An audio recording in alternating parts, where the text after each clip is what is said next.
You're listening to Civic Media. You can tune into any of our live shows on any radio station across the state with the Civic Media app. Find us in your phone's app store and listen anytime, anywhere.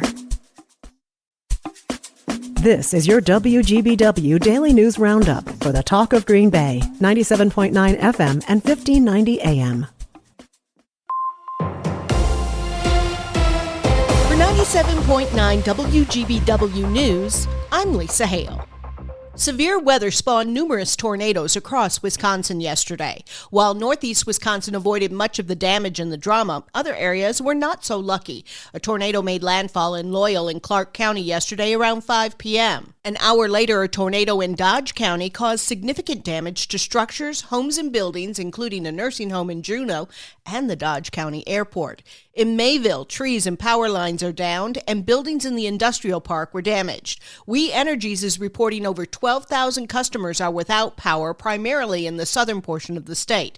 For WPS customers, the damage was less severe, with only scattered outages. The Wisconsin Department of Agriculture, Trade, and Consumer Protection is warning residents about storm chaser scams. Meteorologist Brittany Merlot explains. Following the severe weather across the state, officials say residents should be on the lookout for repair crews going door to door offering help. The scammers are typically from out of state and seek to take advantage of those who experienced storm damage. What they like to do is take payments for repairs and leave the area without doing any work. You should look to hire local contractors and detail repair work. I'm meteorologist Brittany Merlot. Cellcom customers are without voice and SMS service due to a widespread outage that started Wednesday night and is ongoing. Around 6:30 yesterday, the company issued a statement that users may have to wait longer for things to return to normal. Data, mobile and landline internet, RCS, and iMessage work for most customers, but number porting is unavailable, making it difficult to make phone calls or send text messages.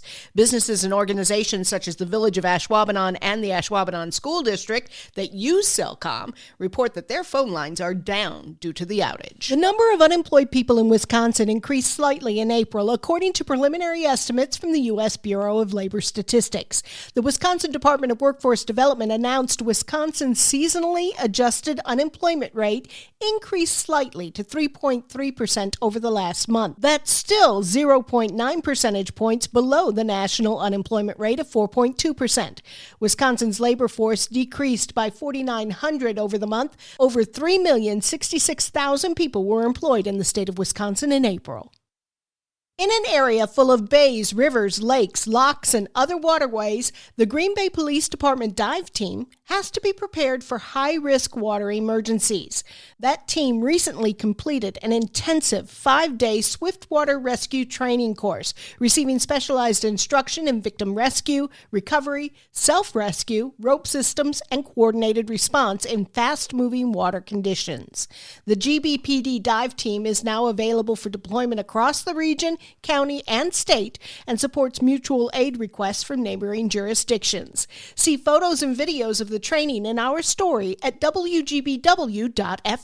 Students in the Communities program at Oshkosh North High School have partnered with the City of Oshkosh Planning Department to host tomorrow's annual Bike-Osh event. Participants will bike around the city from 9 a.m. until noon.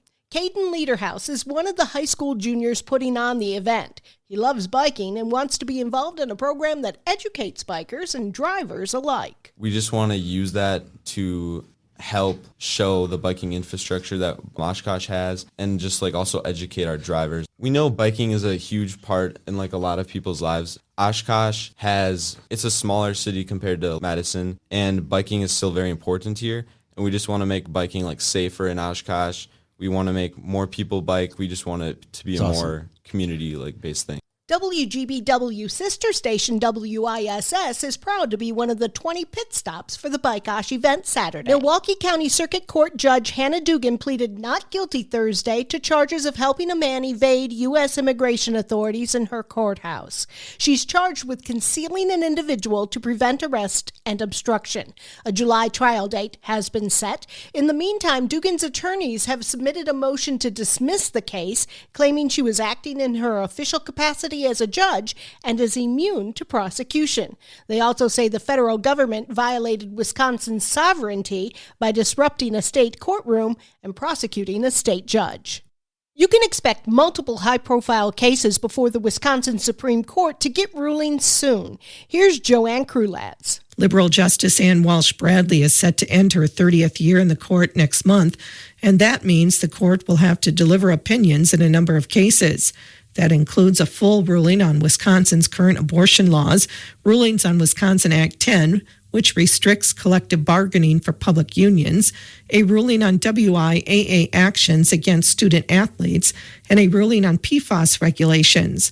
There's also a challenge from Governor Tony Evers against the legislative committee that handles how state agencies are allowed to create rules, which has consistently blocked actions by Evers' office. Bradley's last day is June 30th. A bipartisan group of state lawmakers is proposing legislation aimed at recruiting more out-of-state workers into Wisconsin. The bill is being circulated for co-sponsorship and would establish a grant program for municipalities, tribal organizations, and nonprofits. The grant program would allow those organizations to present funding proposals to the Wisconsin Economic Development Corporation to persuade workers to relocate to their regions. The initiative comes amid significant population decline projections in the state over the next 25 years. I'm Lisa Hale, 97.9 WGBW News. For news anytime, log on to WGBW.FM. The Brewers are back home. Hi, I'm Mike Clemens with Sports Baseball. The Brewers back from their road trip host the Minnesota Twins tonight in Milwaukee. Chad Patrick on the mound for the Crew against the Twins' Joe Ryan. The Brewers coming off that much-needed 9-5 win Wednesday in Cleveland. Better defense, better pitching, and driving in runners in scoring position. Christian Yelich. That's what we got to do if we want to be a good team. I think it's shown up at times this year. It just hasn't shown up consistently or as consistently as we would like. But, you just got to keep striving to get there and have it all click. NFL Packers off-season practices continue in Green Bay without defensive back Jair Alexander. His position coach Derek Ansley asked, does he still keep in contact with Jair? Every day. Every day we have contact every morning. I send him a positive quote. Sometimes it's a scripture. Sometimes it's just something that somebody sends me and I forward it to him. But yeah, we have contact every morning. That's Packers secondary coach Derek Ansley. With sports, I'm Mike Clemens.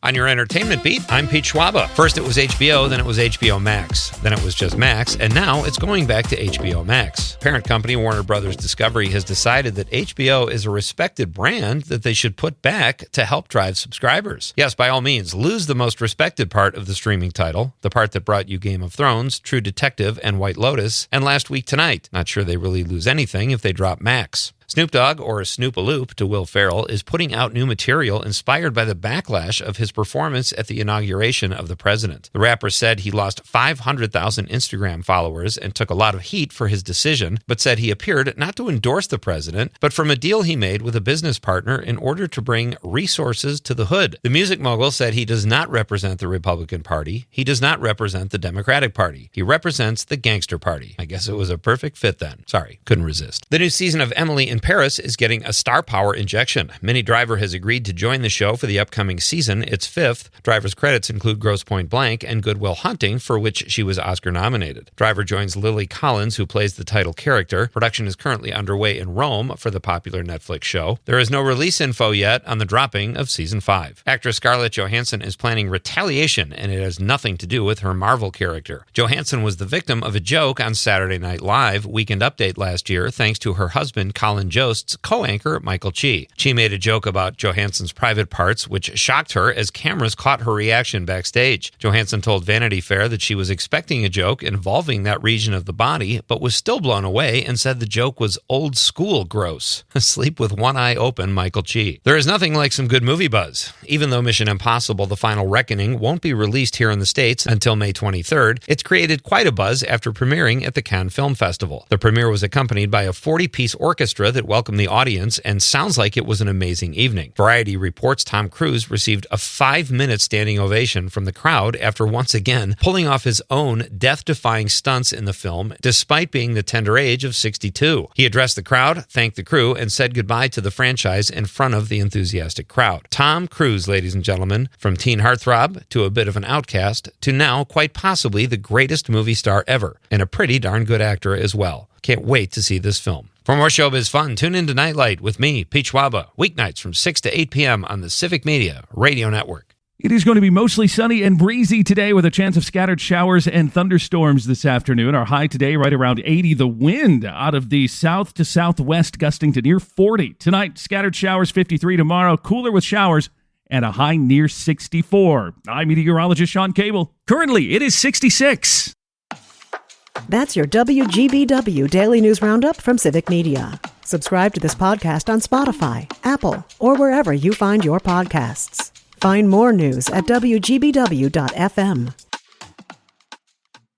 The national news cycle never stops, but it can be hard to find news about your local community. Civic Media is dedicated to providing quality local and state news coverage across Wisconsin. With the Civic Media app, you can get notifications about local stories that matter to you and your community. Find the free Civic Media app in your phone's app store and choose notifications from the menu to tell us what kind of news you want to hear about.